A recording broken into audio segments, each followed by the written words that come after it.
Hello बच्चों, आज हम हिंदी वसंत भाग 3 से एक नया पाठ पढ़ेंगे जिसका शीर्षक है क्या निराश हुआ जाए। लेखक हैं हजारी प्रसाद द्विवेदी जी। तो हजारी प्रसाद द्विवेदी जी इस पाठ में क्या कह रहे हैं, पहले तो हम इस पाठ को रीड करेंगे, पढ़ेंगे, उसके लास्ट में इस पाठ का सार बताएंगे कि इस पाठ में हजारी प्रसाद द्विवेदी जी क्या कहना चाह रहे हैं। तो स्टार्ट करते हैं। मेरा मन कभी कभी बैठ जाता है। समाचार पत्रों में ठगी, डकैती, चोरी, तस्करी और भ्रष्टाचार के समाचार भरे रहते हैं। आरोप प्रत्यारोप का कुछ ऐसा वातावरण बन गया है कि लगता है देश में कोई ईमानदार आदमी ही नहीं रह गया है। हर व्यक्ति संदेह की दृष्टि से देखा जा रहा है। जो जितने ही ऊंचे पद पर है उसमें उतने ही अधिक दोष दिखाए जाते हैं। एक बहुत बड़े आदमी ने मुझसे एक बार कहा था कि इस समय सुखी वही है जो कुछ नहीं करता। जो कुछ भी करेगा उसमें लोग दोष खोजने लगेंगे। उसके सारे गुण भुला दिए जाएंगे और दोषों को बढ़ा चढ़ाकर दिखाया जाने लगेगा। दोष किसमें नहीं होते। यही कारण है कि हर आदमी दोषी अधिक दिख रहा है और गुणी कम या बिल्कुल ही नहीं। स्थिति अगर ऐसी है तो निश्चय ही चिंता का विषय है। क्या यही भारतवर्ष है जिसका सपना तिलक और गांधी ने देखा था। रविंद्रनाथ ठाकुर और मदन मोहन मालवीय का महान संस्कृति सभ्य भारतवर्ष किस अतीत के गहन में डूब गया है। आर्य और द्रविड़, हिंदू और मुस्लिम, यूरोपीय और भारतीय आदर्शों की मिलन भूमि मानव महासमुद्र क्या सूख ही गया। मेरा मन कहता कि ऐसा हो नहीं सकता। हमारे महान मनीषियों के भारत सपनों का भारत है और रहेगा। यह सही है कि इन दिनों कुछ ऐसा माहौल बना है कि ईमानदारी से मेहनत करके जीविका चलाने वाले निरीह और भोले भाले श्रमजीवी पिस रहे हैं और झूठ तथा फरेब का रोजगार करने वाले फल फूल रहे हैं। ईमानदारी को मूर्खता का पर्याय समझा जाने लगा है। सच्चाई केवल भीरू और बेबस लोगों के हिस्से में पड़ी है। ऐसी स्थिति में जीवन के महान मूल्यों के बारे में लोगों की आस्था ही हिलने लगी है। भारतवर्ष में कभी भी भौतिक वस्तुओं के संग्रह को बहुत अधिक महत्व नहीं दिया गया है। उसकी दृष्टि से मनुष्य के भीतर जो महान आंतरिक गुण स्थिर भाव से बैठा हुआ है वही चरम और परम है। लोभ, मोह, काम, क्रोध आदि विचार मनुष्य में स्वाभाविक रूप से विद्यमान रहते हैं, पर उन्हें प्रधान शक्ति मान लेना और अपने मन तथा बुद्धि को उन्हीं के इशारे पर छोड़ देना बहुत बुरा आचरण है। भारतवर्ष में कभी भी उन्हें उचित नहीं माना। उन्हें सदा नियम के बंधन से बांधकर रखने का प्रयत्न किया है, परंतु भूख की उपेक्षा नहीं की जा सकती। बीमार के लिए दवा की उपेक्षा नहीं की जा सकती। गुमराह को ठीक रास्ते पर लाने के उपायों की उपेक्षा नहीं की जा सकती। हुआ यह कि इस देश के कोटि कोटि दरिद्र जनों की हीन अवस्था को दूर करने के लिए ऐसे अनेक कायदे कानून बनाए गए हैं जो कृषि, उद्योग, वाणिज्य, शिक्षा और स्वास्थ्य की स्थिति को अधिक उन्नत और सुचारू बनाने के लक्ष्य से प्रेरित हैं। परंतु जिन लोगों को इन कार्यों में लगना है उनका मन सब समय पवित्र नहीं होता। प्रायः वे ही लक्ष्य को भूल जाते हैं और अपनी ही सुख सुविधा की ओर ज़्यादा ध्यान देने लगते हैं। भारतवर्ष सदा कानून को धर्म के रूप में देखता आ रहा है। आज एकाएक कानून और धर्म में अंतर कर दिया गया है। धर्म को धोखा नहीं दिया जा सकता है, कानून को दिया जा सकता है। यही कारण है कि जो लोग धर्म भीरू हैं वे कानून की त्रुटियों से लाभ उठाने में संकोच नहीं करते। इस बात के पर्याप्त प्रमाण खोजे जा सकते हैं कि समाज के ऊपरी वर्ग में चाहे जो भी होता रहा हो, भीतर भीतर भारतवर्ष अब भी यह अनुभव कर रहा है कि धर्म कानून से बड़ी चीज़ है। अब भी सेवा, ईमानदारी, सच्चाई और आध्यात्मिकता के मूल्य बने हुए हैं। वे दब अवश्य गए हैं, लेकिन नष्ट नहीं हुए हैं। आज भी वह मनुष्य से प्रेम करता है, महिलाओं का सम्मान करता है, झूठ और चोरी को गलत समझता है, दूसरों को पीड़ा पहुंचाने को पाप समझता है। हर आदमी अपने व्यक्तिगत जीवन में इस बात का अनुभव करता है। समाचार पत्रों में जो भ्रष्टाचार के प्रति इतना आक्रोश है, वह यही साबित करता है कि हम ऐसी चीज़ों को गलत समझते हैं और समाज में उन तत्वों की प्रतिष्ठा कम करना चाहते हैं जो गलत तरीके से धन या मान संग्रह करते हैं। दोषों का पर्दाफाश करना बुरी बात नहीं है।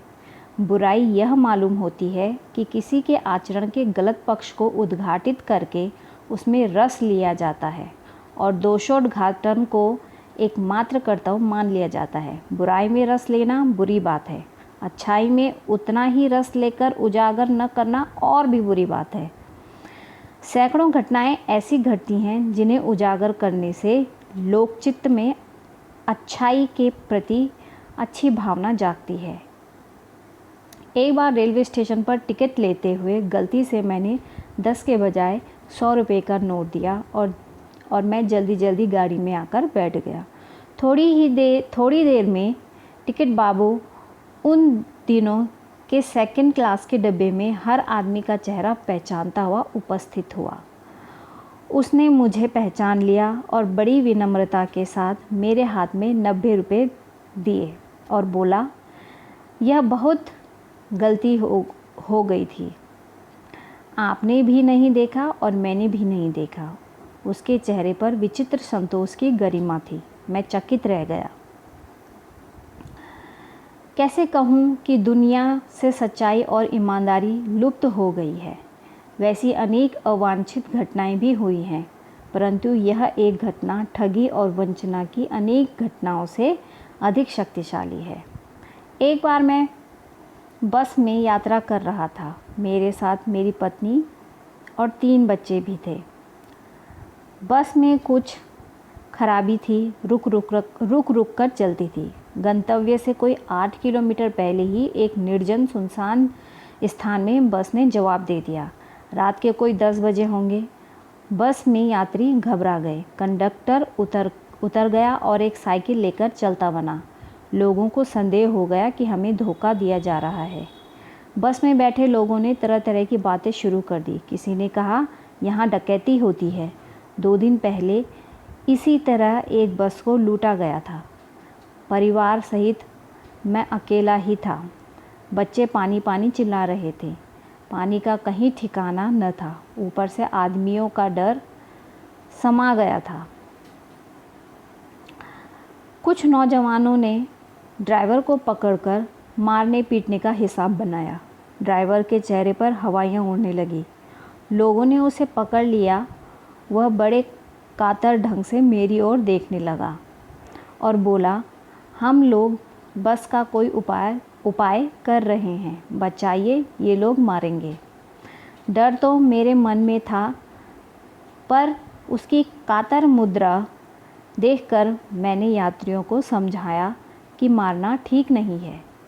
परंतु यात्री इतने घबरा गए कि मेरी बात सुनने को तैयार नहीं हुए। कहने लगे, इसकी बातों में मत आइए, धोखा दे रहा है। कंडक्टर को पहले ही डाकुओं के यहाँ भेज दिया है। मैं बहुत भयभीत था, पर ड्राइवर को किसी तरह मारपीट से बचाया।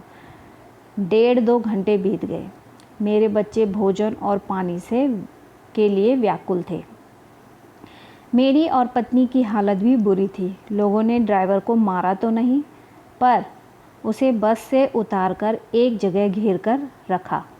कोई भी दुर्घटना होती है तो पहले ड्राइवर को समाप्त कर देना उन्हें उचित जान पड़ा। मेरे गिड़गिड़ाने का कोई विशेष असर नहीं पड़ा।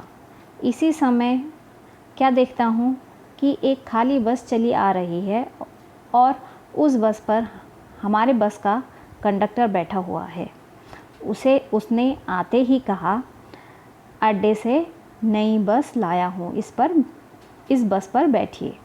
वह बस चलने लायक नहीं है। फिर मेरे पास एक लोटे में पानी और थोड़ा दूध लेकर आया और बोला, पंडित जी, बच्चों का रोना मुझसे देखा नहीं गया। वहीं दूध मिल गया, थोड़ा लेता आया। यात्रियों में फिर जान आई। सबने उसे धन्यवाद दिया, ड्राइवर से माफ़ी मांगी और 12 बजे से पहले ही सब लोग बस अड्डे पहुँच गए। कैसे कहूँ कि मनुष्यता एकदम समाप्त हो गई। कैसे कहूँ कि लोगों में दया माया रह ही नहीं गई। जीवन में जीने कितनी ऐसी घटनाएं हुई हैं जिन्हें मैं भूल नहीं सकता। ठगा भी गया हूँ, धोखा भी खाया है, परंतु बहुत कम स्थलों पर विश्वासघात नाम की चीज़ मिली है। केवल उन्हीं बातों का हिसाब रखो जिसमें धोखा खाया है और तो जीवन कष्टकर हो जाएगा। परंतु ऐसी घटनाएं भी बहुत कम नहीं हैं जब लोगों ने अकारण सहायता की है, निराश मन को ढांढस दिया है और हिम्मत बंधाई है। कविवर रविंद्रनाथ ठाकुर ने अपने प्रार्थना गीत में भगवान से प्रार्थना की थी कि संसार में केवल नुकसान ही उठाना पड़े, धोखा ही खाना पड़े, तो ऐसे अवसरों पर भी हे प्रभु, मुझे ऐसी शक्ति दो कि मैं तुम्हारे ऊपर संदेह न करूं। मनुष्य की बनाई विधियां गलत नतीजे तक पहुंच रही हैं, तो इन्हें बदलना होगा। वस्तुतः आए दिन इन्हें बदला ही जा रहा है, लेकिन अब भी आशा की ज्योति बुझी नहीं है। महान भारतवर्ष को पाने की संभावना बनी हुई है और बनी रहेगी। मेरे मन निराश होने की ज़रूरत नहीं है। तो बहुत सुंदर रचना है हजारी प्रसाद द्विवेदी जी की। अब इसका सार जान लेते हैं कि लेखक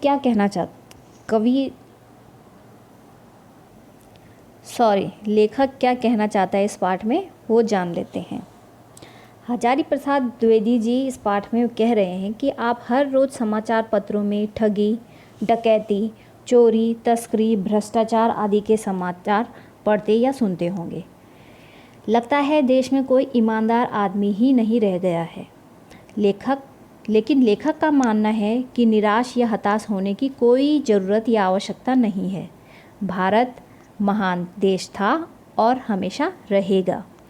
एक बड़े आदमी ने लेखक से कहा कि देश में फैली इन बुराइयों का सबसे बड़ा कारण यह है कि यहाँ जो खून पसीना बहाकर ईमानदारी से काम करता है वह भूखों मरता है, और जो धोखे से काम करने वाला है या जो कोई काम धाम नहीं करता वो मौज उड़ाता है। हमारे बनाए कानूनों में भी कुछ भूलें हैं। एक ओर तो कई शताब्दियों से चली आ रही भावनाएं, विचार और मर्यादाएं हैं, वहीं दूसरी ओर गरीबों की भलाई के लिए बनाए गए नए नए कानून भी हैं। जब पुरानी भावनाओं, विचारों और मर्यादाओं और नए कानूनों में आपस में टकराव या विरोध होता है तो उस समय स्थिति क्या होती है, बिगड़ती है।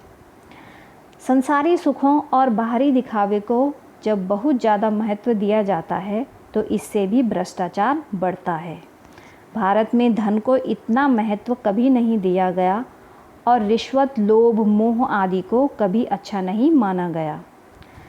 लेखक कहते हैं, यहाँ करोड़ों पिछड़े हुए और धनहीन लोगों की दशा सुधारने के लिए जो प्रयास कृषि, दस्तकारी और उद्योगों को बढ़ावा देने के लिए किए जा रहे हैं,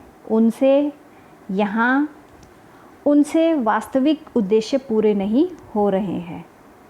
यहाँ पर बुरे लोगों के लिए जितने कानून बनते हैं वो लोग उन कानूनों से बचने के लिए कोई ना कोई तरीका सोच ही लेते हैं। तो इन सब का क्या उपाय है? लेखक का मानना है कि केवल कानून बनाने और उसके डर से भ्रष्टाचार समाप्त नहीं हो सकता, भ्रष्टाचार खत्म नहीं हो सकता। केवल कानून बनने से भ्रष्टाचार को खत्म नहीं किया जा सकता। भारत की परंपरा के अनुसार कानून से धर्म को अधिक मान दिया जाना चाहिए।